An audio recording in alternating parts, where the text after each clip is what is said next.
Assalamualaikum warahmatullahi wabarakatuh. Saya Patrik Aura dari kelas 12D. Izin menyampaikan kultum Ramadan yang bertema menahan hawa nafsu di bulan suci Ramadan. Segala puji bagi Allah Subhanahu wa Ta'ala yang telah memberikan kita kesempatan untuk bertemu kembali pada bulan suci Ramadan yang penuh berkah dan penuh ampunan ini. Salawat dan salam tidak lupa kita curahkan kepada Nabi Muhammad SAW, keluarga dan para sahabatnya. Hadirin yang dirahmati Allah, bulan Ramadan adalah bulan latihan. Latihan untuk menjadi pribadi yang lebih baik, lebih sabar, dan lebih bertakwa. Salah satu inti dari latihan ini yaitu adalah menahan hawa nafsu. Apa itu hawa nafsu? Hawa nafsu adalah segala dorongan dalam diri manusia yang cenderung pada kesenangan duniawi tanpa mempertimbangkan batasan syariat. Ia tidak hanya soal makan, minum, dan syahwat, tetapi juga mencakup nafsu amarah, nafsu untuk bergunjing, sombong, dan banyak sifat-sifat tercela lainnya. Tujuan puasa adalah untuk mencapai ketakwaan, dan takwa tidak akan tercapai tanpa kita mampu mengendalikan hawa nafsu. Bagaimana puasa melatih kita menahan hawa nafsu? 1. Menahan nafsu, perut, dan kemaluan. Inilah bentuk paling nyata dari terbit fajar hingga terbenam matahari. Kita menahan diri dari hal-hal yang halal sekalipun. Ini adalah fondasi. Jika yang halal bisa kita kendalikan, seharusnya kita lebih mampu menahan diri dari yang haram. Puasa mengajak kita untuk menjaga lisan dari ghibli, fitnah, dusta, dan kata-kata kasar.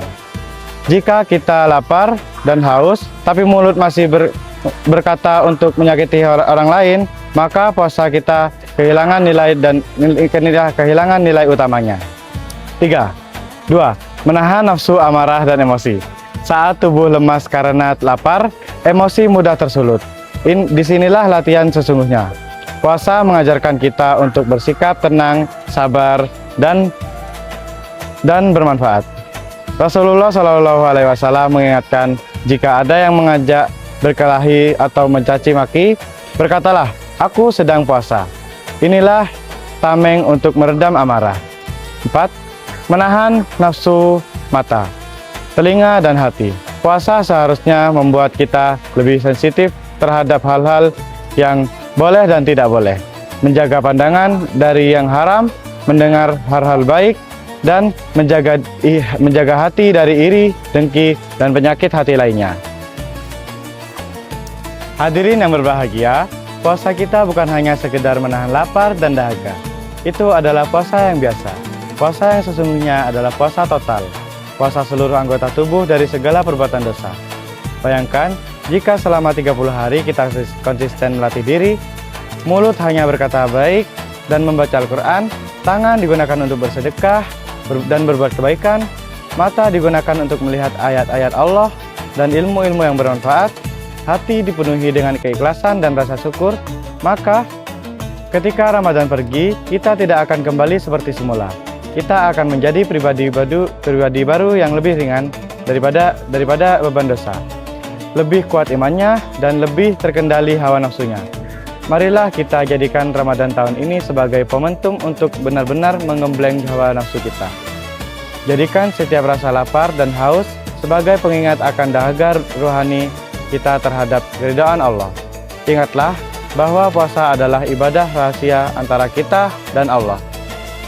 Hanya Dia yang tahu sejauh mana kejujuran kita menahan diri. Semoga puasa tidak hanya mendapatkan lapar dan dahaga, tetapi juga mencapai derajat takwa yang sebenarnya. Semoga kita termasuk orang-orang yang berhasil keluar dari Ramadan dengan ampunan, pembebasan dari api neraka, dan terbebas dari belenggu hawa nafsu. Wassalamualaikum warahmatullahi wabarakatuh.